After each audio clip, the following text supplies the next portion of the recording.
नागिन 6 का track leap के साथ और ज्यादा इंटरेस्टिंग हो गया है। शो में प्रार्थना अब 6 साल के लीप के बाद प्रीति के रूप में नजर आ रही हैं, जिसे अपने अतीत से जुड़ा कुछ भी याद नहीं। तो वहीं दूसरी तरफ श्री मित्तल रघुवीर के नए किरदार में नजर आ रहे हैं। अब तक के ट्रैक में तो रघुवीर के किरदार को काफी सिंपल दिखाया गया, वहीं प्रीति के साथ रघुवीर की केमिस्ट्री भी पहली ही नजर में लोगों को पसंद आने लगी है। लेकिन अब जो खबर सामने आ रही है उसके मुताबिक प्रीति के सामने जल्द ही रघुवीर से जुड़ा एक बहुत बड़ा काला राज खुलने वाला है। जी हाँ, फैंस पेजेस पर ऐसी बातें हो रही हैं कि प्रीति को पता चलेगा कि रघुवीर, जो कि एक आम इंसान की तरह नजर आ रहा है, वो आम इंसान है ही नहीं, बल्कि उसका नाता भी उसी की तरह नागलोक से है।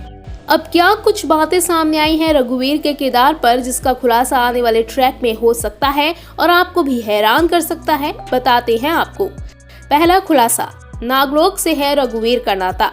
कुछ फैन पेजेस पर ऐसे दावे किए जा रहे हैं कि रघुवीर एक आम इंसान नहीं, बल्कि उसका नाता अतीत में नागलोक से जुड़ा है। सिर्फ यही नहीं, बल्कि कहा तो ये तक जा रहा है कि रघुवीर का कनेक्शन तक्षक नाग से भी होगा, यानी कि शायद खुद रघुवीर एक नाग हो सकते हैं। कहा जा रहा है कि रघुवीर को लेकर फ्लैशबैक की कहानी नजर आएगी, जिससे उसकी असली पहचान का खुलासा होगा। दूसरा खुलासा, प्रीति की तरह रघुवीर के पास है असीम शक्तियां।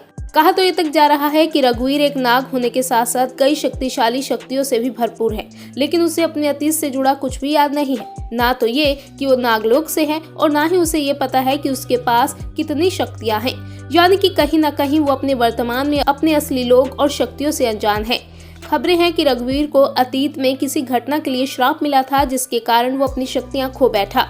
हालांकि अब इन बातों में कितनी सच्चाई है, ये तो शो के अपकमिंग एपिसोड से ही पता चलेगा, जिसमें रघुवीर और प्रीति की आगे की कहानी नजर आएगी। लेकिन वाकई रघुवीर के पास भी सुपरनैचुरल शक्तियां होती हैं, तो शो में उनका किरदार आने वाले दिनों में काफी ड्रामेटिक तरीके से मोड़ लेगा। वही क्या होगा जब प्रीति को रघुवीर से जुड़ी इन बातों का पता चलेगा? क्या दोनों मिलकर फिर अपने दुश्मनों का सामना करेंगे या फिर दोनों की राहें अलग हो जाएंगी? आपको क्या लगता है? आप कितने एक्साइटेड हैं आने वाले एपिसोड के लिए? बताइए नीचे कमेंट सेक्शन में।